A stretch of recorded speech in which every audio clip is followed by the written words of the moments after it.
আসসালামু আলাইকুম। সবাই আশা করি অনেক ভালো আছেন। আমি রুবেল বলছি। আজকে আপনাদের সাথে ইমোর কিছু গুরুত্বপূর্ণ সেটিংস নিয়ে আলোচনা করব।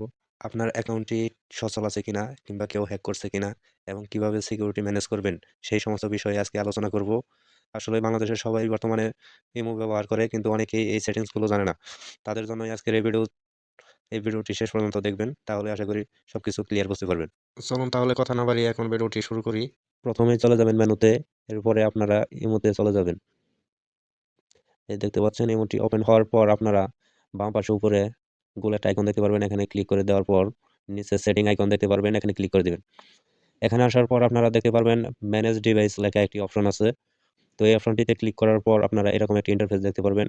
যদি আপনার অ্যাকাউন্ট আরো কেউ চালায় তাহলে নিচে আরো ডিভাইস শো করবে। সেগুলো আপনারা এখান থেকে ডিলিট করে দিবেন। তাহলেই আপনারা সম্পূর্ণ সিকিউর থাকতে পারবেন।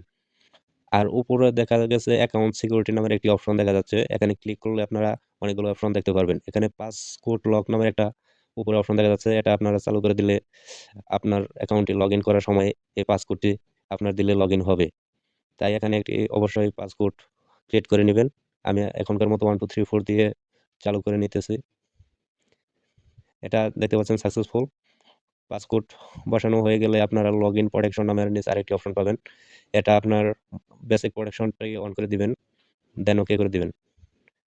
লগইন প্রোটেকশন অন হয়ে গেলে তারপর আপনারা ব্যাকে চলে আসবেন এবং পাসকে নামের একটি অপশন দেখতে পারবেন। এখানে একটি পাসকে আপনারা ক্রিয়েট করে নিতে পারবেন। এখানে ক্রিয়েটে ক্লিক করার পর আপনারা এরকম ইন্টারফেস পাবেন। পরে কন্টিনিউতে চলে যাবেন। কন্টিনিউতে আসলে আপনার মোবাইলের লক চাবে। লকটি আপনারা দিবেন। লকটি দেওয়ার পর এরকম অটোমেটিক আপনার পাসকে জেনারেট হয়ে যাবে। পরে আপনারা দেখতে পারবেন নিচে চেঞ্জ ফোন নাম্বার নামের একটি অপশন আছে এবং ফ্যামিলি গার্ড নামের একটি অপশন আছে। ফ্যামিলি গার্ড নামের এই অপশনটি আপনার ৩ টা আপনার ফ্যামিলি মেম্বার এড করতে পারবেন এখানে।